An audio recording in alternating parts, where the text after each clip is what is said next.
Hello বন্ধুরা, নমস্কার। আজকে আবারও চলে এসেছি একদম নতুন রেসিপি নিয়ে। নিরামিষ গোপালের ভোগও দিতে পারবে, ঠিক আছে? তো চলো, কোয়াশ আর আছে এখানে মুগ ডাল। তো আমি কিন্তু ডাল করব না, ভিডিওটা দেখতে থাকো আর আমার সঙ্গে থাকো। আর ভালো লাগলে অবশ্যই লাইক কমেন্ট শেয়ার করবে, আর প্লিজ চ্যানেলটা সাবস্ক্রাইব করে যাবে। আর তোমরা আমার ভিডিও দেখতে ভালোবাসো না, তাই না বলো? এই দেখো কোয়াশ, এটাকে কোয়াশ বলে। তো এটা আমি রেসিপি করব। তো চলো বানানো যাক, ঠিক আছে? এই দেখো কোয়াশ, আর এখানে ডাল। এই দেখো ডাল। তো চলো, আমার গলার আওয়াজটার জন্য কেউ ভিডিও হয়তো পছন্দ করো না, কিন্তু কি করব বলো, আমার এরকম হয়ে গেছে। আর এই দেখো আমি কোয়াশগুলো এরকম ঝিরিঝিরি করে সুন্দর করে কেটে নিয়েছি। এই যে দেখো একদম এরকম ঝিরিঝিরি করে কেটে নিয়েছি। এটা আমি সুন্দর একটা রেসিপি বানাবো। এখানে মুগ ডাল আর দুটো কাঁচা লঙ্কা দেবো, বেশি দেবো না, এটা কিন্তু বেশি ঝাল হবে না, ঠিক আছে? তো চলো বসানো যাক। দেখো আমি কড়াই বসিয়ে দিয়েছি। এখানে সবার প্রথমে আমি ডালটা ভেজে নিব। আর হ্যাঁ বন্ধুরা, তুমি যদি নতুন হয়ে থাকো অবশ্যই আমার আইডি থেকে ঘুরে আসো, এরকম ভালো ভালো সুন্দর সুন্দর রেসিপি পাবে। আর ভালো লাগলে অবশ্যই লাইক কমেন্ট শেয়ার করে আসবে, আর চ্যানেলটা অবশ্যই সাবস্ক্রাইব করবে নতুন নতুন ভিডিও পাওয়ার জন্য। তো চলো, দেখো ডালটা ভাজা হতে হতে আমি কোয়াশটা সুন্দর করে ভালো করে ধুয়ে নিব। দেখো কোয়াশটা আমি ভালো করে ধুয়ে তুলে নিলাম। আর আমার গলাটা বন্ধুরা কিসের জন্য এরকম হয়েছে আমি জানি না, প্রচণ্ড সর্দি কাশি হয়েছিল হয়তো তার জন্য। তো চলো কী করবো আর, যাদের ভালো লাগলে অবশ্যই দেখবে, আর যাদের ভালো লাগবে না তো দেখতে হবে না, তাই না? তো চলো দেখো, এই যে মুগ ডালটা আমি সুন্দর করে লাল করে আমি ভেজে নিয়েছি। তো এবার আমি ডালটা নামিয়ে নিব। তো চলো, ডালটা ভাজা হয়ে গেছে, আমি এটা আবার নামিয়ে নিলাম। তো দেখো এই যে আমি সুন্দর করে নামিয়ে নিয়েছি, নিয়ে এবার আমি রেসিপিটা বসিয়ে দিব। তো চলো, কড়াইয়ে সবার প্রথমে আমি দিয়ে দিব তেল। দেখো কড়াইটা তো গরমই আছে। তো এবার দিয়ে দিব আমি এটাতে তেল। তো তোমরা সবাই জানো আমি সাদা তেলই বেশি ব্যবহার করি, তো আমি সাদা তেলটাই নিলাম। তো দেখো তেলটা গরম হয়ে গেছে, এটাতে আমি দিয়ে দিব কালো জিরে। তো চলো দেখো, তো দুটো কাঁচা লঙ্কা আর কালো জিরে দিয়ে দিলাম। দিয়ে এবার আমি দিয়ে দেবো যে কোয়াশগুলো আমি ভালো করে ঝিরিঝিরি করে কেটে ধুয়ে রেখেছি, সেই কোয়াশগুলো দিয়ে দিব। এই দেখো কোয়াশগুলো দিয়ে দিলাম।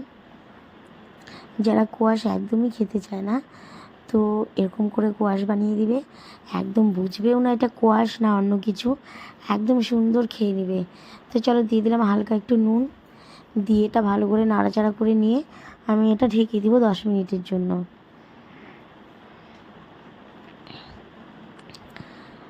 তো আমি এটা ঢেকে দিলাম 10 মিনিটের জন্য। দেখো, তো আবার আমি 10 মিনিট পর ফিরে এলাম।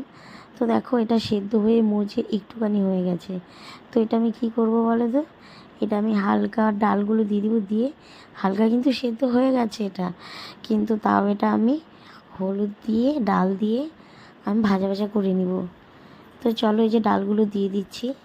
এই ডালটা কিন্তু সেদ্ধ মানে গলে যাবে না, ঠিক আছে? ডালটা কিন্তু দানা দানা থাকবে। তো এটা খেতে খুবই সুস্বাদু লাগে, খুবই ভালো লাগে রুটির সঙ্গে বলো বা গরম গরম ভাতের সঙ্গে বলো। তো চলো দিয়ে দিলাম আমি হলুদ, দিয়ে এটা ভালো করে একটু নাড়াচাড়া করে নিয়ে একটু ভেজে নিব।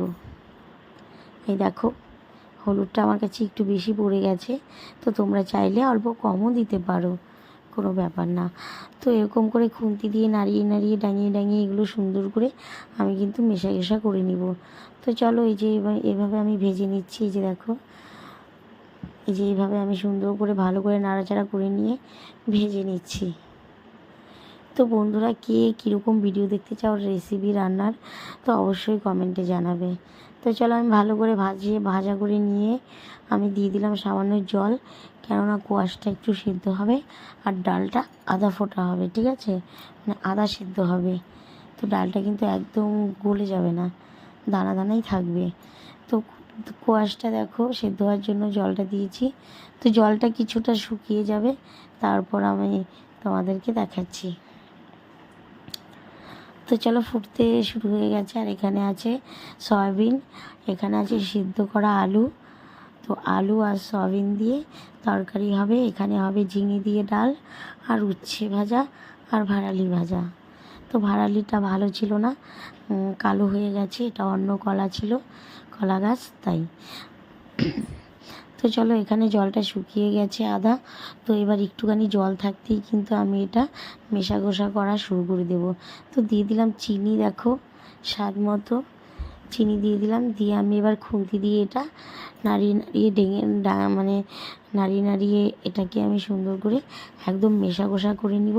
কেউ বুঝবেই না যে এটা কোয়াশ ছিল না পেঁপে ছিল না কী ছিল এটা। তো এর আগেও আমি এরকম একটা ডালের রেসিপি ভিডিও দিয়েছি তোমাদের কাছে, সেই ধুন্দুলের। তো তোমরা চাইলে ঝিঙে দিয়েও করতে পারো, ধুন্দুল দিয়েও করতে পারো, আর হচ্ছে গিয়ে কোয়াশ দিয়েও করতে পারো বা পেঁপে দিয়েও করতে পারো, ঠিক আছে, কচু দিয়েও করতে পারো। মানে তোমাদের যেরকম মানে রেসিপি খেতে ইচ্ছে করবে ঠিক এরকমই রেসিপি সুন্দর নিরামিষ বানিয়ে সব কিছুর সঙ্গে তোমরা খেতে পারো। তো চলো, আমি খুন্তি দিয়ে ডাঙিয়ে সুন্দর করে এটা একদম মেশা কষা করে নিয়েছি। এই যে দেখো, চাইলে তোমরা ঘিও দিতে পারো, কিন্তু আমি এটাতে ঘি দেবো না। তো চলো, একদম শুকনো শুকনো করে নিয়েছি এটা খুন্তি দিয়ে একদম নাড়িয়ে। এই যে দেখো, খুব সুন্দর হয়ে গেছে আমার রেসিপি। তো আমার রেসিপিটা কার ভালো লেগেছে অবশ্যই কমেন্টে জানাবে, আর কে কোথা থেকে দেখছো অবশ্যই কমেন্টে জানাবে, ঠিক আছে। তো চলো, রেসিপিটা এবার আমি নামিয়ে নিব। এই দেখো, একদম হয়ে গেছে শুকনো শুকনো। তো রেসিপিটা আমি এবার নামিয়ে নিব।